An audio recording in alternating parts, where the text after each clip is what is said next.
রাত তখন প্রায় 12:30। আকাশে চাঁদ থাকলেও সেটাকে বারবার ঢেকে দিচ্ছিল কালো মেঘ।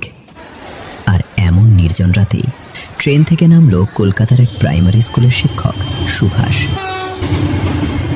সুভাষের চোখে তখনও ঘুমের ছাপ, মাথার চুল এলোমেলো, কাঁধে ছোট্ট একটি ব্যাগ। ট্রেনটা ধীরে ধীরে স্টেশন ছেড়ে দূরে মিলিয়ে গেল। শেষ বগির লাল আলোটা অন্ধকারে হারিয়ে যেতেই চারপাশ যেন আরও নিস্তব্ধ হয়ে উঠল। সুভাষের যাওয়ার কথা ছিল তার বড় বোনের বাড়িতে। বোনের দেবরের বিয়ে। কয়েকদিন ধরেই বাড়িতে উৎসবের আমেজ। বোন ফোন করে বারবার বলেছিল, কিন্তু সারাদিনের ক্লান্তিতে ট্রেনে উঠেই ঘুমিয়ে পড়েছিল সুভাষ। আর সেই ঘুম ভাঙল ভুল স্টেশনে এসে। একটা ছোট্ট পুরনো স্টেশন। প্ল্যাটফর্মের সিমেন্ট জায়গায় জায়গায় ফেটে গেছে। মাথার উপরে ঝুলে থাকা হলুদ বাতিগুলো কাঁপতে কাঁপতে জ্বলছিল। মনে হচ্ছিল যে কোনো সময় নিভে যাবে।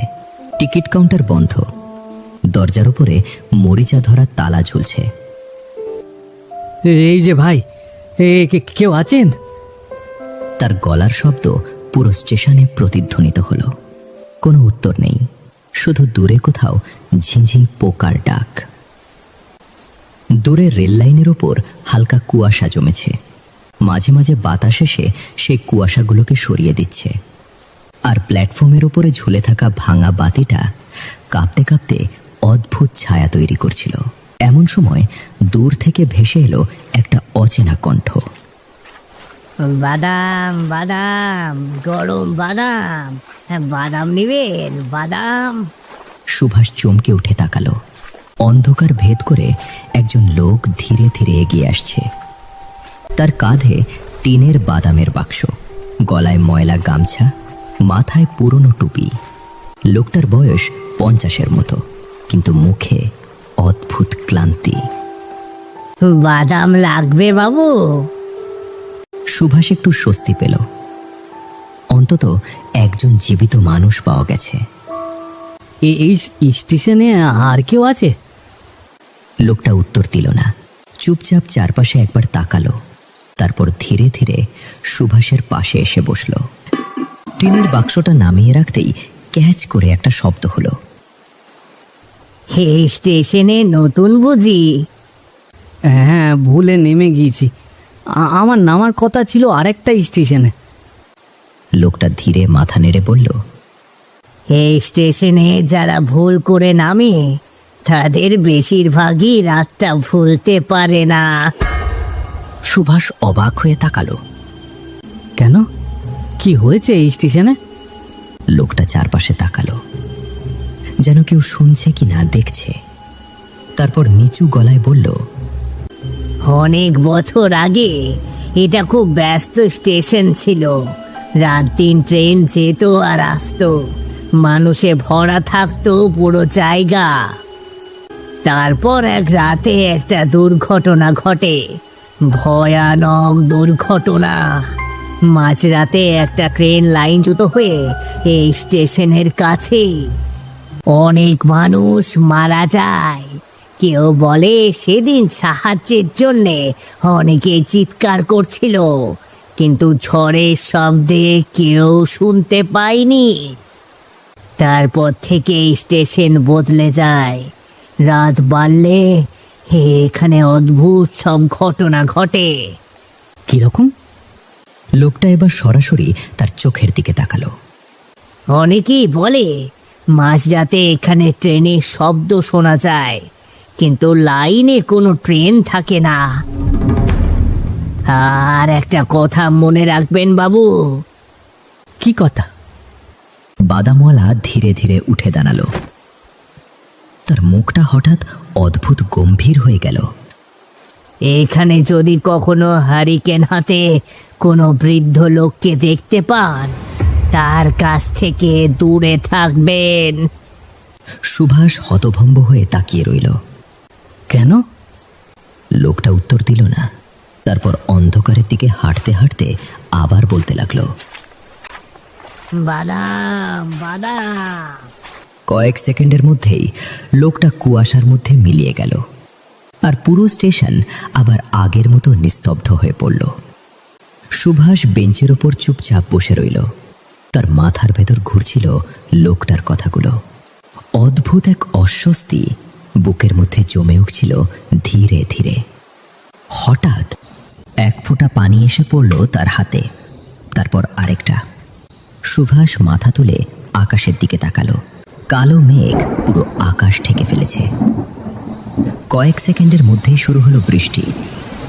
দূরের জলাভূমি থেকে একসাথে ভেসে আসছে ব্যাঙের ডাক। এভাবে কেটে যায় বেশ কিছু সময়। সুভাষ তখনও বেঞ্চে বসে আছে, কিন্তু হঠাৎ তার চোখ পড়ল রেল লাইনের ওপাশে। মনে হলো অন্ধকারের মধ্যে কোথাও একটা ক্ষীণ হলুদ আলো জ্বলছে। সে প্রথমে ভাবল হয়তো চোখের ভুল, কিন্তু আবার বিদ্যুৎ চমকাতেই স্পষ্ট দেখা গেল লাইন ধরে একটু সামনে কেউ গেছে। এত রাতে এমন বৃষ্টির মধ্যে মানুষটা রেল লাইনে কি করছে? ধীরে ধীরে সে বেঞ্চ থেকে উঠে সেই রেল লাইনটির কাছে যেতে শুরু করলো সুভাষ। ভাগ্যক্রমে একটি ছাতা এনেছিল তার ব্যাগে। যতই কাছে যাচ্ছিল ততই স্পষ্ট হচ্ছিল দৃশ্যটা। একজন বৃদ্ধ মানুষ, সে একা বসে রেল লাইনে নাট বল্টু শক্ত করছে একটা পুরনো রেঞ্চ দিয়ে। তার পাশে একটা হারিকেন রাখা। হারিকেনটার ওপরে একটা কালো ছাতা খোলা, যেন বৃষ্টিতে আলো নিভে না যায়। বিষয়টি দেখতে সাধারণ মনে হলেও এটি সাধারণ কোনো বিষয় নয়। এত রাতে একা এই বৃষ্টির মধ্যে। ওখানে দাঁড়িয়ে থাকলে পিছলে পড়বেন। সুভাষ চমকে উঠল। আপনি এত রাতে কাজ করছেন? লোকটির চোখ দুটো অস্বাভাবিক শান্ত। রেল লাইন ঠিক না থাকলে দুর্ঘটনা ঘটে। এখনো ট্রেন আসে নাকি এখানে? ট্রেন সব সময় আসে। কিন্তু আশ্চর্যের বিষয়, স্টেশনের সব লাইন অন্ধকার, কোনো আলো নেই, কোনো ট্রেনও দেখা যাচ্ছে না। এই স্টেশনটা আসলে কেমন জায়গা? বৃদ্ধ লোকটা এবার ধীরে ধীরে উঠে দাঁড়ালো। এই স্টেশনে যারা অপেক্ষা করে তারা সবাই কোনো না কোনো ভুল করেই এখানে আসে। এক ঝলক আলো পুরো জায়গা আলোকিত করলো। সেই মুহূর্তে সুভাষ খেয়াল করলো বৃদ্ধ লোকটার পায়ের নিচে কাদা আছে, কিন্তু তার পায়ের কোনো ছাপ নেই। চারপাশে তখন শুধু বৃষ্টির শব্দ। এবার সুভাষ অস্বস্তি নিয়ে চারদিকে তাকালো। পরের ট্রেন কখন আসবে বলতে পারবেন? বৃদ্ধ লোকটা কিছুক্ষণ চুপ করে রইল, তারপর খুব শান্ত গলায় বলল, এত রাতে এখানে আর কোনো ট্রেন আসবে না। শেষ ট্রেনটাই ছিল আপনার ট্রেন। কথাটা শুনে বুকটা ধক করে উঠল সুভাষের। এদিকে বৃষ্টি আরও বেড়ে গেল। চারপাশ ঝাপসা হয়ে উঠছে পানির পর্দায়। চাইলে আমার কোয়ার্টারে রাতটা কাটিয়ে দিতে পারেন। এত রাতে স্টেশনে আপনার থাকাটা ঠিক হবে না। সকালে ট্রেন এলে ফিরে যাবেন। এবার সুভাষ অবাক হয়ে বলল, আপনার বাসা কি এখানে? হ্যাঁ, ওই দেখুন। লোকটা ধীরে রেল লাইনের পাশের অন্ধকার দিকে আঙ্গুলটি উঠিয়ে বলল, ছোট্ট ঘর, দুজনে কষ্ট করে থাকা যাবে। আমার পরিবারে এখন আর কেউ নেই, আমি একাই থাকি। সুভাষ কিছুক্ষণ দ্বিধায় রইল, কিন্তু এই নির্জন স্টেশনে একা থাকার সাহসও তার হচ্ছিল না। শেষমেশ সে মাথা নেড়ে বলল, ঠিক আছে, আমার কোনো সমস্যা নেই। বৃদ্ধ লোকটা আর কিছু বলল না, শুধু হারিকেন হাতে হাঁটতে শুরু করলো চুপচাপ। তার পেছন পেছন এগোতে লাগলো সুভাষ। রেল লাইনের পাশ দিয়ে সরু কাদামাটির পথ। বৃষ্টিতে পুরো রাস্তা পিচ্ছিল হয়ে আছে। হারিকেনের হলুদ আলোয় সামনে সামান্যই দেখা যায়। চারপাশে শুধু অন্ধকার আর বৃষ্টির শব্দ। এক তীব্র বিদ্যুৎ পুরো জায়গাটিকে আলোকিত করে দিল। আর সেই এক সেকেন্ডের আলোতেই সুভাষ দেখল রেল লাইনের ওপাশে দাঁড়িয়ে আছে কয়েকটা মানুষ, স্থির হয়ে। আর তারা সবাই এক দৃষ্টিতে তাকিয়ে আছে সুভাষের দিকে। সুভাষ থমকে গেল, তার বুকের ভেতর ধুকপুকানি বেড়ে গেল। ওহো, ওখানে কারা? বৃদ্ধ লোকটা হাঁটা থামালো না, শুধু নিচু গলায় বলল, রাতে অনেক কিছুই দেখা যায়, সব কিছু দেখতে নেই। কিছু দূর এগোতেই অন্ধকারের মধ্যে দেখা গেল একটি পুরানো ছোট একটি কোয়ার্টার। রেল লাইনের একেবারে পাশ ঘেঁষে দাঁড়িয়ে আছে পুরনো একটা রেল কোয়ার্টার। ঘরটার দেয়াল ফেটে গেছে জায়গায় জায়গায়, স্যাঁতস্যাঁতে শ্যাওলা জমেছে পুরো গায়ে। উপরে মরিচা ধরা টিনের ছাউনি। ঘরের এক কোণে পুরনো লাল রঙের একটা সিগন্যাল লাইট ঝুলছে, যেটা নিভে আছে বহুদিন ধরে। বাড়িটার দিকে তাকালেই মনে হচ্ছিল এখানে অনেক বছর ধরে কেউ হাসেনি। আসুন বাবু, ভেতরে আসুন। হারিকেনের আলো ঘরের ভেতর ছড়িয়ে পড়তেই দেখা গেল একটা ছোট্ট খাট, পাশে কাঠের টেবিল, দেয়ালে ঝুলছে পুরনো একটা ঘড়ি, যেটা বন্ধ হয়ে আছে ঠিক রাত 2:17। বেশ কিছুক্ষণ পর সুভাষ ছোট্ট খাটের একপাশে শুয়ে আছে। তার শরীর আজ বেশ ক্লান্ত হলেও ঘুম আসছিল না কিছুতেই। আর ঘরের অপর পাশে মাটির ওপর চাটাই বিছিয়ে শুয়েছিল বৃদ্ধ লোকটা। মুখ দেখা যাচ্ছিল না ঠিকমতো। বেশ কিছুক্ষণ পর সুভাষ চোখ বন্ধ করেছে সবে, কিন্তু ঠিক তখনই দরজায় প্রচণ্ড শব্দ হলো।